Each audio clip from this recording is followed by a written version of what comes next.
பெரிய எண். பெரிய எண் எது? இந்தா 10 ரூபா அப்படின்னு கொடுக்க மாட்டேங்கிறான் எம் மவன், புலம்பினாள் விதவை தாய். குழந்தையிடம் கேட்டேன், எத்தனை மிட்டாய் வேண்டும்? நிறைய, 10 வேண்டும் என்றது. 12 கழித்தல் 2 என்ன? 10 விரல் விட்டு குழந்தை விழித்தது. இனி எங்க நாடகம் நடத்த? 10 பேர் கூட வரல, புலம்பினான் நாடக கலைஞன். ஒரு நாளைக்கு 10 தலை கிடைச்சா போதும், சவர தொழிலாளியின் ஆதங்கம். நிறைய பணம் வைத்திருக்கிறான், ஆனால் பணம் 10 தான் செய்யும் என்கிறான். ஏதோ ஒரு செவ்வக திரையில் 10 எண்ணெய் தட்டினால் எவனோ ஒருவன் பேசுகிறான்.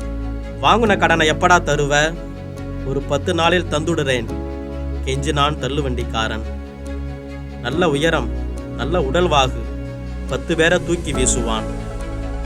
வருடத்தில் ஒரு நாள் 10 பேருக்கு சோறாக்கி போட்டா பண்ணின பாவம் போகுங்கிறார் பண்ணையார். 10 மாசம் சுற்றிலும் கும்மிருட்டு பொறுக்கவில்லை குழந்தை, வெளியே வந்து விட்டது. அவளும் தூக்கி சலித்து விட்டாள், இறக்கி வைத்து விட்டாள். கோவிலுக்கு சென்று கடவுளுக்கும் பிச்சைக்காரனுக்கும் தலா 10 கொடுத்து திரும்பினான் பக்தன். 10 தான் பெரிய எண். நானும் சொல்கிறேன், ஒரு 10 பேராவது இந்த காணொளியை பார்க்க மாட்டார்களா என்ன? இல்லை, பகிர மாட்டார்களா?